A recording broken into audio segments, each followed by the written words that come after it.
یہ ہے بحث انتظامیہ کے رحم و کرم پہ چھوڑی گئی کراچی کی ناگن چورنگی کی مرکزی سڑک، جسے ترقیاتی کاموں لائنز کی تنصیبی کی غرض سے کھودا تو گیا، البتہ عوام کی اذیت کا سامنا کر کے ادھورا چھوڑ دیا گیا۔ مرکزی سڑک پر گہرا گڑھا بھرنے کے لیے شاید کسی شہری کے گرنے یا جان گنوانے کا انتظار کیا جا رہا ہے۔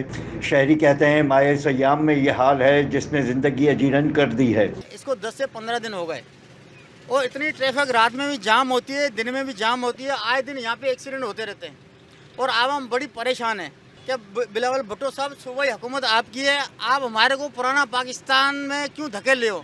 بھٹو صاحب کا پرانا پاکستان تھا تو یہ اشر حال نہیں تھا، نہ کھدائی تھی نہ روڈ جام تھا اور سارے مسئلے صحیح تھے۔ بولا آپ نے تو پرانے پاکستان کا نعرہ لگا ہے، یہاں تو کوئی کام نہیں ہو رہا۔ مشکلات بہت ہے، پریشان کیا کہیں، کس سے کہیں، کوئی نہیں سنتا۔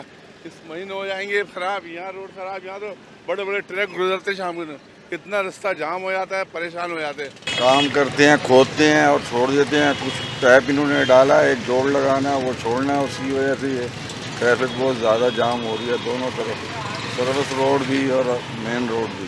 کھدائی کے سبب جہاں گاڑیوں کی لمبی قطاریں ہیں، وہیں سڑک پر ٹریفک کا جام ہونا بھی معمول بن گیا ہے۔ المیہ یہ ہے کہ کئی روز گزر جانے کے باوجود بھی اب تک تباہ حال سڑک کی مرمت کے اقدامات نہیں اٹھائے گئے، جس کے باعث شہریوں کا سفر کرنا انتہائی مشکل ٹاسک ہو گیا ہے۔ کیمرہ مین ثاقب علی کے ساتھ Afzal Khan, C110 news, Karachi. C110 news, خبر کی اصل خبر۔